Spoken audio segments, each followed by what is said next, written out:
So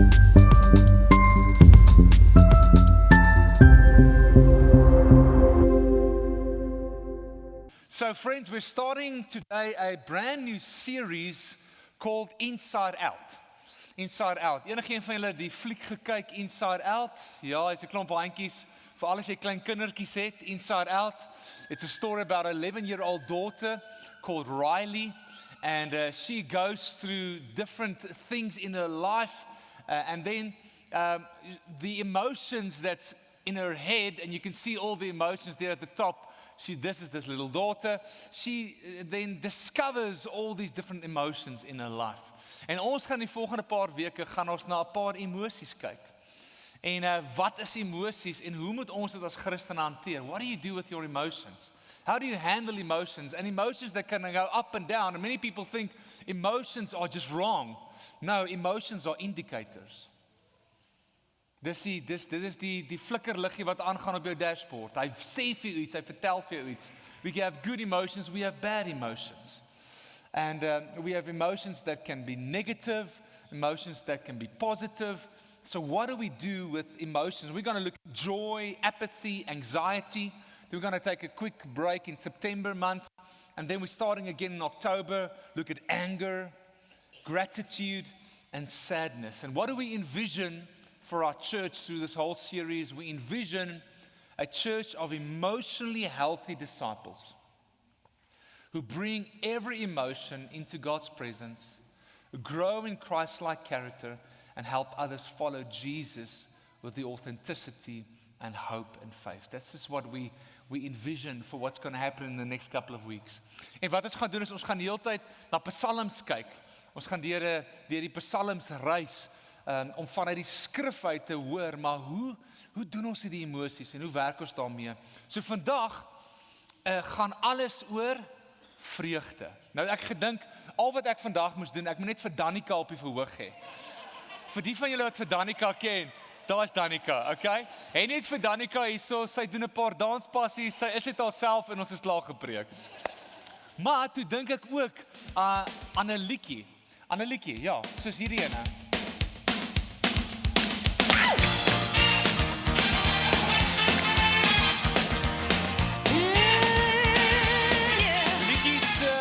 Liedjies kan vreugde by ons ook opbring, nee. I'm walking on sunshine, yeah, it's time to feel.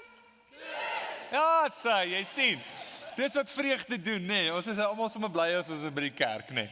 Wie sê die kerk kan nie 'n plek van vreugde wees? Ek gaan juist vandag vir jou bespreek en vir jou verduidelik en bewys dat dit eintlik die plek van vreugde moet wees. Of ons kry vreugdes uit dad jokes. Enige dad jokers hier rond? Ja, daar's Dion, jy's 'n groot dad joker, dit weet ek.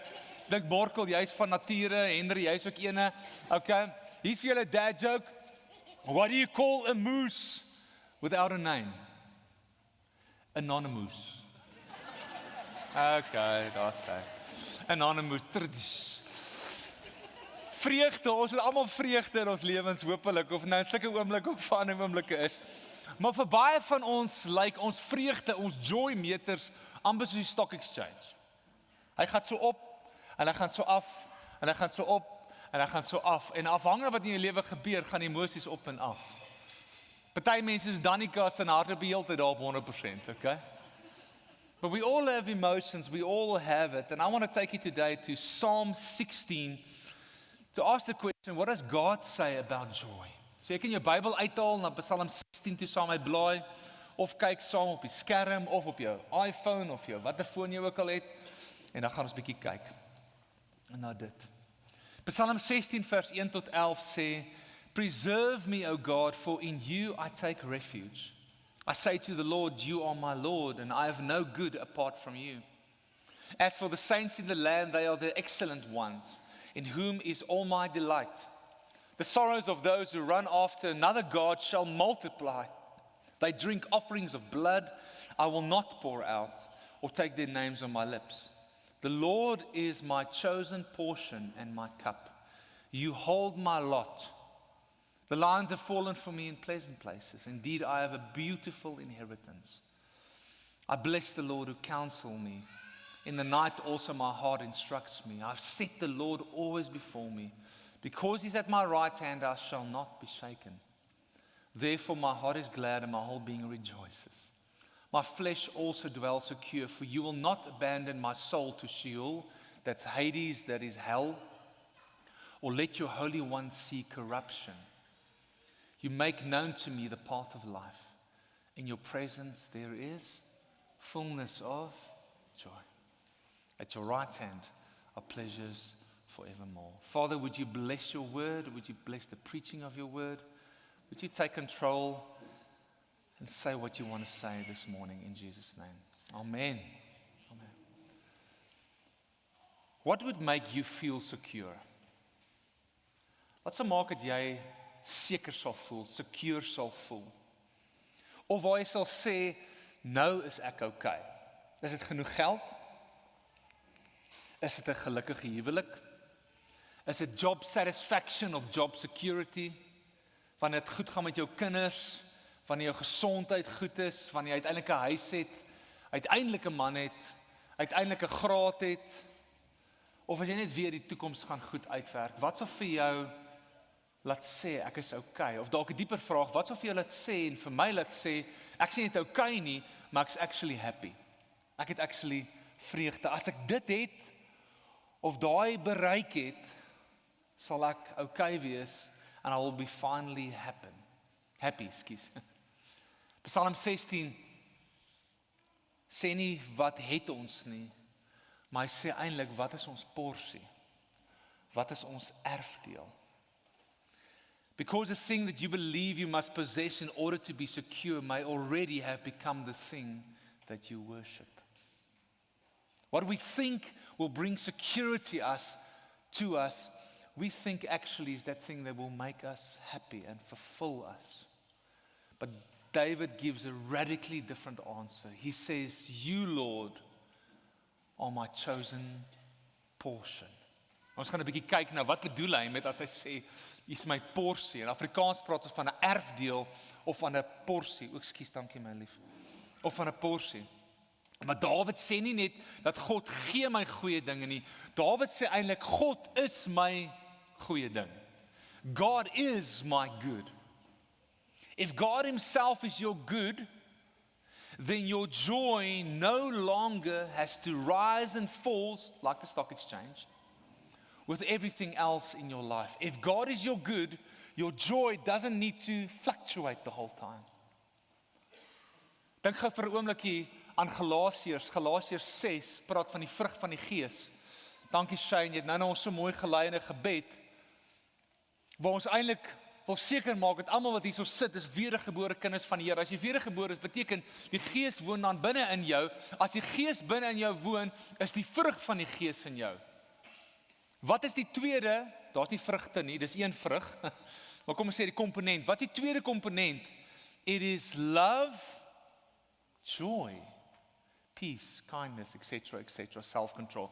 The second one that's listed after love is joy. So dink gou 'n bietjie so daarin. Inside of you, as a born-again Christian, you already have joy. Because the Spirit's fruit is in you. It just needs to get out. It's already in you. It's like many years ago, I discipled a young man who was struggling with pornography and he couldn't have self-control. He told me, it is impossible for me to say no to that sin in my life. And I said, well, who's living inside of you now? The Holy Spirit. So one of his fruit, or the fruit of the Holy Spirit, is also self-control. So you know what? You can have self-control. It's not you, it's him in you. And in a moment, that thing was broken in his life. The same for you. If you say, well, I just can't have joy. Ek kan nie 'n Danica wees nie. Hoe is dit moontlik vir my? I want to tell you, inside of you, as a born-again believer, the fruit of the Spirit is also joy. It is in you. Maar kom ons kyk dan in hierdie skrifgedeelte as ons 'n bietjie unpack. Hoe vind ons vreugde en waar is ware vreugde? Jy sien ons almal soek 'n porsie. All of us looking for a portion, and right at the end, Jessica, I might ask you just to come and share that prophetic word that you shared with the team during the prayer meeting, because I think this is, if you think about portion, food, what you shared there is absolutely profound. But I'll have her come up a little bit later. Just remind me, just wave. Ons almal soek 'n porsie. Psalm 16 vers 1 tot 4. Preserve me, O God, for in you I take refuge. David is saying, I'm in trouble. Preserve literally means to hedge around to God. He's saying, God, I'm in trouble, but I need you to preserve me, for in you I take refuge. It's not as if he's saying life is all good, life is all fair, life is all easy. No, he's saying that, Lord, apart from you, I have no good thing. Preserve me, in you I take refuge. Dan sê hy, U is my Here, buiten U het ek niks goeds nie. En sy sekerheid is nie in sy omstandighede nie, maar is in die Here. In U en buiten U het ek niks goed nie. Hy sê nie daarso, Here, daar's niks ander goeie goed in my lewe nie. Hy sê net buite U, niks kom by U goedheid nie. Niks kom by U goedheid nie. You see, good things make terrible gods. Good things make terrible gods. Want dit is die goeie goed in ons lewens, die goeie goeders, wat maak wat, hulle wil die prioriteit in ons lewe word. Hulle wil vir ons die vreugde gee. Dit kan goeie goed wees, soos jou familie, soos jou kinders, en jou kinders se geluk. Dit kan nie goeie goeders wees, maar ons hardloop so agter dit aan, ons chase dit so, ons hoop so, as ek net daai ding het, gaan dit vir my vreugde gee, gaan dit my sekuriteit gee.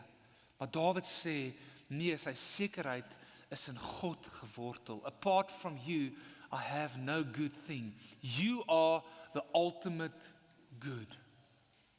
Dan gaan hy aan in vers 3 en 4. As for the saints in the land, they are the excellent ones, in whom is all my delight. The sorrows of those who run after another God shall multiply. They drink offerings of blood. I will not pour out or take their names on my lips. Hy's besig om te sê, daar is ander gode. Daar's ander goeders, nie net in die land nie, maar ook in ons eie lewens, that's competing to try and give us a joy and a happiness that will never satisfy. That's why the good things can make terrible gods. En hy sê soms, ek gaan nie agter daai goeders aanhardloop nie. You see, when that good thing is threatened, our joy can be threatened as well. Hier's 'n paar voorbeelde. If achievement is your portion, failure will destroy your joy. If money is your portion, loss will steal your peace. If people's approval is your portion, then rejection will control your emotions. If your children are your portion, their struggles or the fear of their future can become unbearable. If your career is your portion, retirement can feel like losing your identity. If comfort is your portion, suffering can make you question God's goodness. You see, all these things are good things, but if they become the ultimate, they can threaten us. Jy sien, wanneer 'n goeie ding jou God word, geniet jy dit nie eintlik net meer nie, jy het dit nodig. Jy het 'n vrees om dit te verloor, want jy meet jou waarde daaraan en dit bepaal jou vreugde. Maar Dawid sê, I have no good apart from you. Nothing else is my ultimate good but you. And that's freedom, dis vryheid. Want of God dan vir my die goeie goed gee of nie gee nie, ek gaan nie my vreugde meet aan of dit nou gebeur of nie, want die Here is my porsie. Die Here is my ultimate good. So die vraag van Psalm 16 is eintlik, wat het ek my porsie, wat het ek my erfdeel gemaak? Wat het ek verantwoordelik gemaak om my vreugde te bepaal? Kan ek dit vandag vir jou vra? What have you given the power and the responsibility to make you feel happy? As dit net 'n klomp dad jokes is, 'n klomp lekker musiek, die dad jokes hou op, die musiek hou op. Die persoon wat vir jou vreugde moet bring, of die sitcom wat jy kyk, of daai reeks, dit gaan weer ophou. Dis nice, dit help ons 'n bietjie. But there's a massive difference between happiness and joy. Happiness is fleeting, it's quickly. Dis om lekker te lag. But joy, as David is speaking to us here, is something much deeper. It's rooted in something that is secure. En hier kom dit nou. God gee nie net die porsie of die erfdeel nie. Hy is die porsie. He is the portion. Look at what he says here in verse 5. He says, the Lord is my chosen portion and my cup. You hold my lot. He doesn't say the Lord gives him a portion. He says the Lord is my portion. God himself is the inheritance, the treasure. He himself is the joy, the good, the source of all happiness. God, you are my portion. En dan sê hy, you hold my lot. Wat beteken dit? Dit praat oor sy toekoms. Here, my toekoms is in die hande. So ek kan vreugde hê in die hier en die nou, want ek hoef nie te worry oor my toekoms nie, because you hold it in your hands. This morning as we prayed, Albertus gave this picture of some of us maybe thinking that I'm just dangling. Ek hou maar net so al vas aan die Here, en dit lyk of ek hier so in mid-air suspended is, and I'm going to fall right now. But there's this picture of God's hand underneath you, and He's holding you. If you think you're going to fall, He's there to catch you. You hold my lot. You see, it produces a remarkable stability and a joy that cannot be taken away. Verse 7, I bless the Lord who gives me counsel. In the night my heart instructs me. I've set the Lord always before me. Because He's at my right hand, I shall not be shaken. Hy praat van hierdie onwrikbare, onskitbare stabiliteit. Because the Lord is always before him. He's on his side. Hy hoef nie beheer te hê om vreugde te hê nie. Hy hoef nie alles te weet om vrede te hê nie. Wat hy hoef te weet is God is by hom. God is with him. Want weet jy wat? God is genoeg. Die porsie wat hy gee, wie hy is, ek wil vandag vir jou sê, God is enough. God is genoeg. 2 weke terug het ek gepreek with the treasure. Remember that treasure that we're all looking for? That pearl of great price? This is almost like a version 201 of that sermon. God is enough. God is die skat. God is die goed. Hy is die vreugde.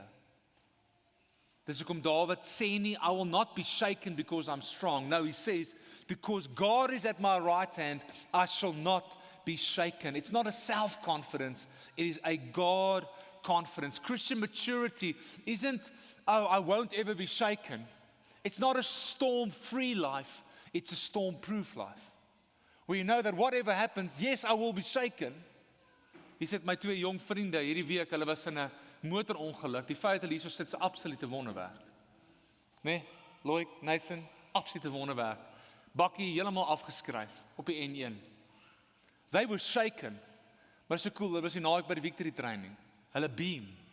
Hulle oë is so opgewonde oor net wat die Here kom doen in hulle lewens.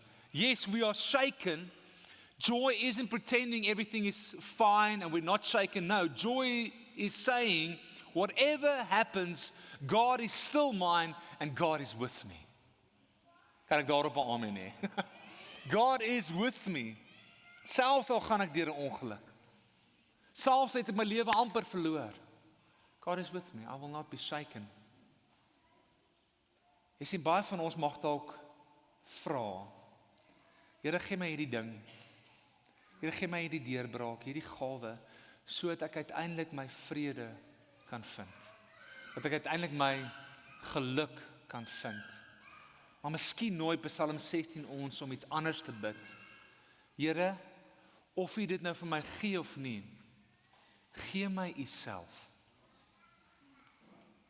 Give me Jesus, give me Jesus. You can have all this world, but give me Jesus. Kan hy net vir ons genoeg wees? Dis wat hy hierso sê. Dis 'n baie gevaarlike gebed, maar dis 'n baie bevrydende gebed. Dit bevry ons. Om te sê, Here, ek wil U hê.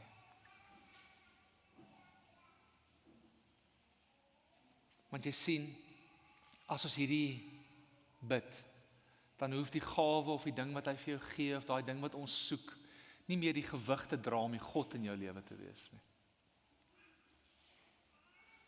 Dit hoef ook nie meer die gewig te dra om die vreugde vir jou te bring nie. Want God is jou vreugde. God is jou porsie. En hy is genoeg. Maar nou baie interessant, dan gaan die Psalm verder, en hy begin skielik oor die dood te praat. Want kyk, as daar nou een ding is wat vreugde kan steel, is dit wat? Is dit die dood. Of die vrees vir die dood, en die onsekerheid van die dood. Maar hy kom hier so in vers 9 en 10, therefore my heart is glad, listen to that word glad, and my whole being rejoices, and my flesh also dwells secure. Sy lyf, sy vlees is secure. He's glad, he rejoices. Why? Because he knows that God is his portion. And David's joy isn't produced by perfect circumstances, but it comes from this confidence in who God is, and this God who holds his life. And then when death enters the room, the next verse, he says, I can still dwell secure. For you will not abandon my soul to Sheol, to Hades, to death, or let your Holy One see corruption. You see, the Bible never promises a life that is storm-free, as I said, or without pain. But if God is your portion, you will never suffer where you don't have hope. En dieselfde met die dood. En miskien het jy iemand aan die dood afgestaan hierdie jaar. Miskien het jy langs 'n leë graf gestaan en jy moes dit in die oë staar. En ja, dan kan ons nie daar kom by ja en lekker liedjies sing in daai oomblik nie. But David says something else. He says, in the middle of that, my flesh can dwell secure. Now here's the thing, David died. Everybody knows that? David died. So, he says here, you will not abandon my soul to death, to Sheol. So what was he talking about here? Actually, this is a prophetic word pointing to Jesus. In Acts 2 and Acts 13, Peter and Paul is using the same scripture to speak about the Holy One who did not see decay, which was Jesus. Because after 3 days, he rose from the dead. Die Heilige Een wys na Jesus, wat opgewek is. En daarom is my en jou vreugde as 'n Christen nie net meer gebou op optimisme of een of ander snaakse ek hoop maar nie. No, our joy is actually founded and our joy is rooted in the fact that Jesus rose from the dead. Hy het opgestaan en hy het die dood oorwin. En omdat hy opgestaan en die dood oorwin het, is my en jou vreugde in iets baie groter vasgeanker. In the resurrection power of Jesus Christ. En daarom word ons belydenis dat al kan my omstandighede verander, my besittings dalk verdwyn, my loopbaan tot 'n einde kom, my liggaam uiteindelik breek, maar Jesus is steeds my erfdeel en my porsie. En hy het opgestaan. En hy het die dood oorwin. Dit beteken dat ons vreugde nie net broos en vlak is nie, maar is geanker in iets wat sterker is as ons omstandighede. Dan gaan die Psalm verder en hy praat van die teenwoordigheid van God en van vreugde. En dis 'n skrifgedeelte wat nogal baie vir my persoonlik beteken. In Desember maand het ek op 'n stadium gaan fietsry saam met my vrou en ons is daar by 'n plek met die naam Haga. Terwyl ek so fietsry, voel ek hoe die Here hierdie skrifgedeelte by my opbring. In your presence there's fullness of joy. Want dis wat vers 11 sê, you make known to me the path of life. In your presence there is fullness of joy. At your right hand are pleasures forevermore. Maar jy sien, die hele Psalm is besig om ons nog die hele tyd hiernatoe te vat. In die begin is dit God wat hom beskerm. Dan God wat homself gee as hierdie goeie ding. Dan God wat hom lewendig hou en gaan seker maak dat hy nie gaan doodgaan in sy sielsdimensie nie, maar hy gaan bly leef en ons weet ons lewe na hierdie dood. Maar nou sê hy nog iets verder. Hy sê God isn't just my portion, God himself is my joy. Because in the presence of God, there is fullness of joy, moving from my portion, my security, my confidence, to God is now actually my joy. En dit is my so mooi, hy sê fullness of joy, dis net 'n klein bietjie vreugde nie. Dis nie elke nou en dan of 'n tydelike vreugde nie. It is fullness of joy. Now here's the thing that struck me about the presence. In His presence there is fullness of joy. If you think about Nehemiah, I think it's 8 verse 10. Yes, Nehemiah 8 verse 10. It says the following: the joy of the Lord is my strength, it says. Nehemiah talking when they rebuilt the walls of Jerusalem. The joy of the Lord is my strength. Now you can interpret it in two ways. Either the joy that the Lord gives is my strength, but the one that I think is actually what he's saying is the joy of the Lord, meaning the joy that the Lord has. Do you know that the Lord has joy? I believe with my whole heart God is actually smiling. Is that your picture of God? A joyous God? If you don't believe me, Hebrews 1 verse 9, that's actually quoting from Psalm 45, says that God anointed Jesus with the oil of gladness. Jesus was a man of joy. That word gladness actually means exceeding joy in the original Greek. So Jesus, I believe, is a man of joy. I believe God is full of joy. He is. I think He cracks a joke every now and then. Respectfully, I really think that. If you've watched The Chosen series, I love the fact that there's humor in who Jesus is. Because He's been anointed with the oil of joy and of gladness. I don't know what your picture of God is, but I believe when it says, in your presence there's fullness of joy, it means that when we step into His presence, we're enjoying the joy of Him. God is a joyous God. And if it then says, you are my cup and you are my portion, then His joy becomes my strength. His joy becomes my joy. Does that make sense to you? There's an unlimited resources of joy found where? In His presence. Now, God's presence is omnipresent. He's everywhere. We believe that. But there's also a thing called His manifest presence. And that we access, you can access that any moment. We accessed it now corporately when we just worship Him together. Maybe even as I'm preaching now, you are sensing that God is speaking to you because we're sitting in His presence. The moment that you pray, the moment that you read your Bible, the moment that you pray with somebody else, the scripture says, where 2 or 3 are gathered in my name, I am with you there. God's manifest presence. And God is inviting you, He's calling you to say, come into my presence, because in my presence there is fullness of joy, exceeding joy. And therefore Psalm 16 isn't just a remedy or a technique to fight anxiety in your life. No, it gives us a person to treasure. And it gives us a portion to enjoy, because in His presence there is fullness of joy. And therefore, friends, the more we treasure Him, the more our joy becomes independent of the things that can be taken from us.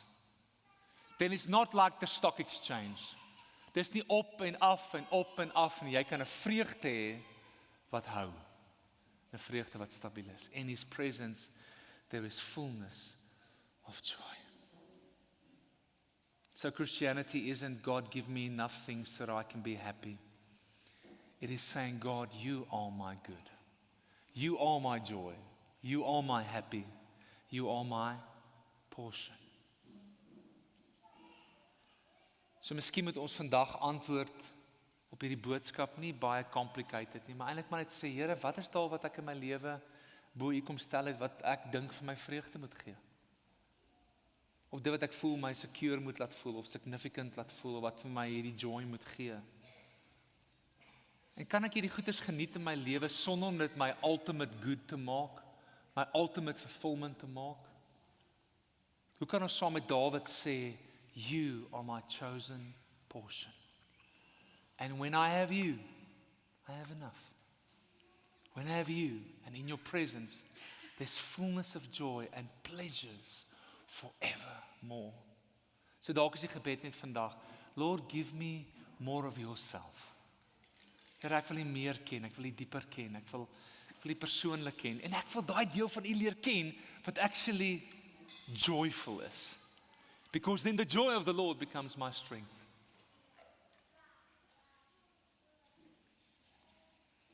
Stel jouself voor, jy staan aan die einde van jou lewe, en ek sluit hiermee af. Jou loopbaan is verby, jou prestasies is nie meer daar nie, jou besittings behoort nie meer aan jou nie, want jy kan niks saamvat nie. Die applaus het stil geword, wat bly oor?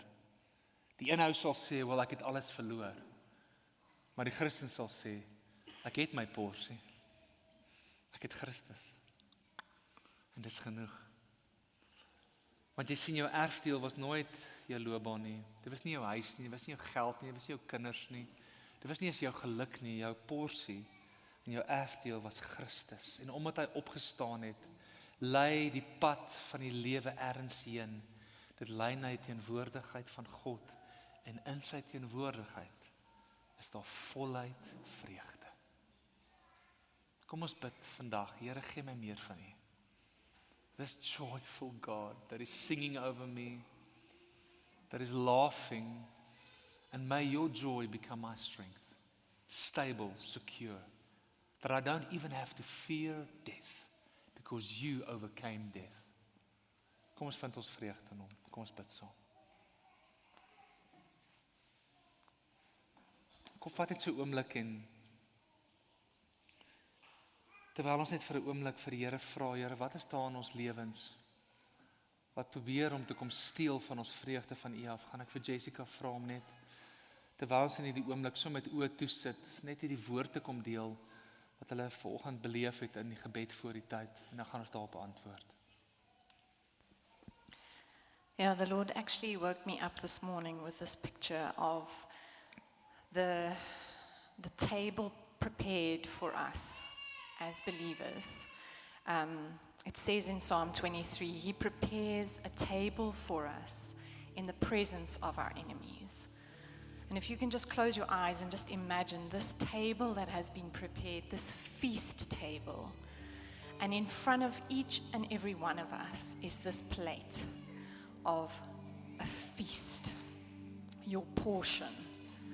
And it is not just hamburgers and chips, it is the best of the best of the best that you can imagine. The most delicious feast that has been prepared for you, your portion, your inheritance. And then I saw the sneaky, sly hand of the enemy come close and try to sneak off the choicest pieces of meat from our portion, from our plate. And I just experienced in my spirit that for some of us, we've maybe allowed the enemy to come just close enough to steal our joy, to take hold of a piece of our portion, of our inheritance. Jesus paid the price for our joy. He bought joy for us with His blood. And there's part of now of us taking back the ground of joy that He has stolen. We get to take back the joy that is rightfully ours, not because of anything that we have done, but because of Jesus. And all I'm hearing this morning is it is not about pursuing joy. It's about pursuing Jesus. Yes. Thank you, Lord. So Lord, we come now, we respond to that word. If you've given the enemy a seat at your table, would you just break that now in Jesus' name? And say, Lord, no more. We've let him come close enough. And you simply expel the darkness by embracing the light. Just pray this prayer. Jesus, I want more of you. Pray that after me. Jesus, I want more of you. Here, gee my u self. Is my erfdeel, is my porsie. You are my portion, and you are enough. You are my joy.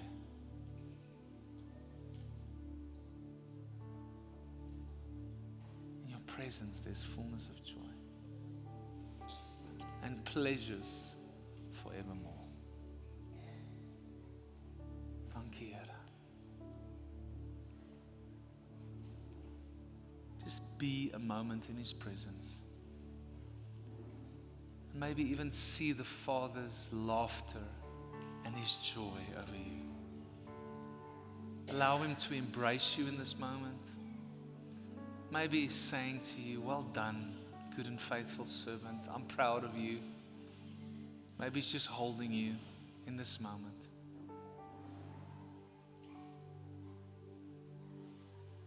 Thank you.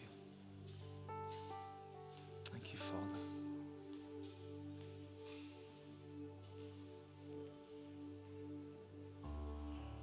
Thank you, Father.